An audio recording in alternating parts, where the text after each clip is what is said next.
it's Shana Meyerson with YOGAthletica in Los Angeles, California. Here today to teach you Tolasana, which is scale pose. Now, traditionally this pose is done in full lotus. We'll get to that at the end of the video. But to start, let's work with not full lotus for those of you who may have a little more challenge getting the legs all tied up. So, first things first, hug your knees. I mean hug your knees like you really love your knees. So you want your knees so close to your chest that they become knee boobs, that there is no space between chest and knees. This is going to be super key as we take our feet off the floor. Now, having your knees really close to your chest and balancing on your butte is going to give you the opportunity to start to engage your core. Because guess what? No matter what the question, the answer is core. So the question today is, how do you do Tolasana? And the answer is core. You do want to be able to balance here. This should be fairly effortless. And then, can you take your arms out of the equation without your knees falling away from your chest? So what happens is, when I give myself a big old hug, my arm muscles, of course, are creating some of the pull. But also it's training my core where it needs to be when my arms abandon the cause. So can I, if this is hard, slowly release? As you begin to release, you'll feel how your hip flexors and your core have to really engage. In arms, you can really do whatever you want to do with your arms that are relevant, just don't hug. Knee, boobs. The more your knees hug into your chest, the more your core ignites, right? If you think about like a basic core exercise, it's going to be some form of a crunch. That is how we engage most effectively. So this is no different. It's just a crunch. Now, once you've got that balance and arms are out of the equation, we gotta put the hands on the floor, right? You can't do an arm balance without your hands. Where do my hands go? The mistake a lot of people make is they think I'm going up, so they put their hands way forward. All that's going to do is tip you over right onto your feet. It's going to be very, very hard to maintain any lift if your hands are forward. So, where I actually want my hands is right by my hips. You see that my wrist is basically in line with my hip crease. Okay. Let's start with blocks because they make everything so much easier because they make the ground higher. So, blocks, where do they go? Keep in mind, guys, when you do an arm balance, the palms are always flat. There are some very advanced arm balances where you might be on your fingertips, but we are not that people. We are working always with flat palms. Now, why do people like to go on fingertips? Because it brings you higher, right? Which makes all arm balances easier to get off the ground. But so do these, without compromising the integrity of your thumbs. So, when you position the blocks, remember that the heel of your palm is going to have to be at the crease of your hip. And, very important, the heel of your palm has to basically be in the middle of the block, right? Because if my hand's at the back of the block could flip backwards. And if my hand is at the front of the block, I bet you could guess what could happen then. So I always want my hands right in the middle of my block So I've got my knee hug, I release my arms, and my blocks, I put them diagonally because I want them to actually hug my hips. The closer they are to your hips, the easier it's going to be to lift.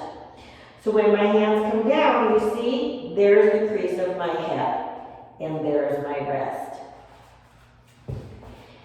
Why do we want the blocks as close as possible, or our hands as close as possible when we're working with arm balances? Because a vertical line is going to be the tallest line. It's going to get you higher off the floor than, say, a diagonal line. Vertical line, diagonal line. So the further my blocks are away from me, the harder it's going to be to lift. Look how high my shoulders are here, and look how high they are here, right? So you want huggy blocks. It's knees in, knee boobs, arms out of the equation. Set up your blocks, heel of the palm in alignment with your hips. And here's what's super important. Remember, first of all, root and rebound, which means the more I press down, the more I go up. So I'm going to put all sorts of juice into my hands to press, press, press, and lift. But where's the challenge? Is it in my arms? No, sirree, Bob. When my arms are all the way straight, you can see how high my shoulders already are. So the arms are not what's going to make the difference in this equation. It's gonna be your core. What happens when my core doesn't engage? So I have my knee boobs, and remember I said if it gets hard, then your knees your feet may come down all the way, or maybe they go out here. So what's gonna happen when I lift is I'm gonna have so much weight in front that I might tip over, or I can't even get my feet off the floor. Because look how far apart my knees are from my boobs. Yes, I know they're sort of flat, but those are boobs. So I need to close this differential, and that is core. Imagine that you're standing on an invisible floor so that you really maintain that space between your feet and the ground. Don't let the feet go down. So when we shift our mindset to different parts of our bodies, the pose turns out differently. I got my hug, my hands are right at my hips, knee boobs, feet on this imaginary floor, and as I press down, I keep my knees very close in, and look how much lift I have. We'll see what happens when my core doesn't work as hard.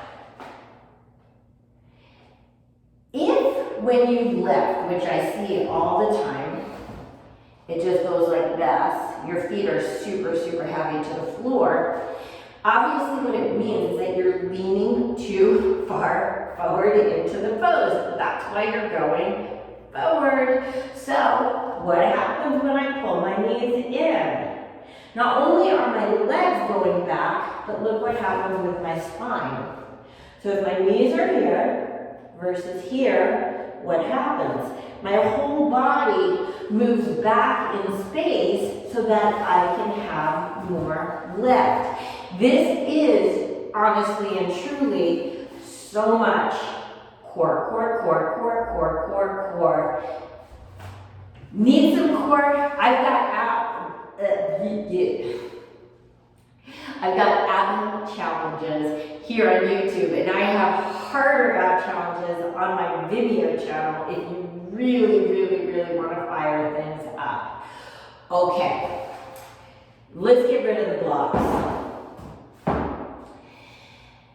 The thing that I hear all the time is, my arms are too short. Not my arms, not Shana Meyerson's arms, but the people who are telling me that, because their knees are up, their arms are down, they press and they don't lift.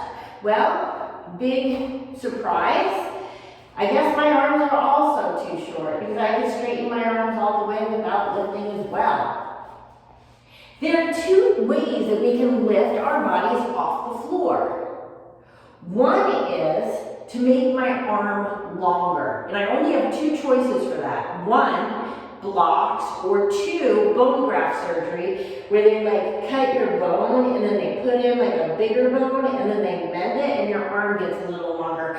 I really don't recommend the latter, but feel free to use the former. So, I only have so much control over how much length I can get in my arms.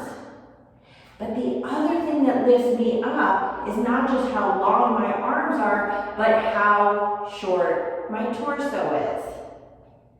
Now you might say, well, I can't control how long my torso is either. It's a fixed length just like an arm. Well, there's a difference between making something longer and making something shorter. By the way, when I make my torso shorter, what am I doing? Core, core, core, core, core, core, core. I'm engaging my core. So this is the secret to everything. Your arms, unless you have a very abnormally short arms, are long enough. You just have to make your torso shorter. So you hug, knee boobs, hands by hips. Remember, don't put them away. The further away they get, the lower you get. The closer in, the higher. Make sure that your shoulders do not crowd your ears. So when I press down to lift up, I'm going to lift also my sternum and get nice and high. Now again, how long is my torso? Long enough to hit the floor without any effort. How short can my torso get? Pretty darn short. Let me show you one more time from the side and then we'll talk about full lotus. I hug in tightly, release the hands, they're by my hips. See how close my knees are to my chest, which is not only hip flexion, which is pulling my legs in, but core engagement, which is rounding my chest forward. I don't want to be too far forward, I'm going to wind up on my feet. So even though there's a forward moving action in my chest, all of the movement is in upward direction. Okay? So here's the good news. Tolasana, again, classically taken in a lotus position, is actually one of the few poses that's easier in Padmasana, in lotus, and yeah, I have a video to teach lotus too, than it is without lotus. So this and Mayurasana,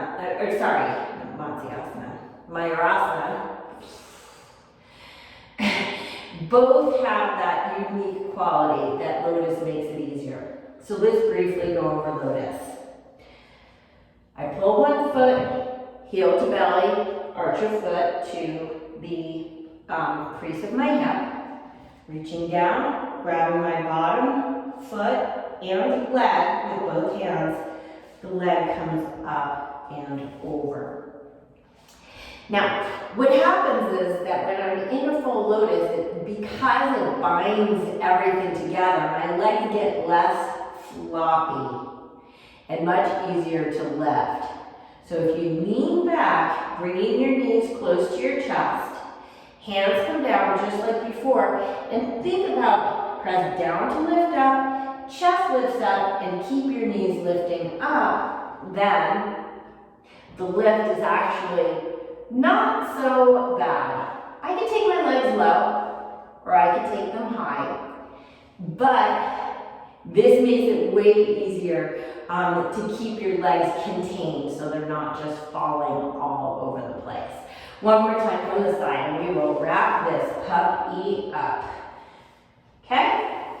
If you start with knees up, it makes it easier. You don't have to. You can also train by hugging your hands and practicing balancing like this.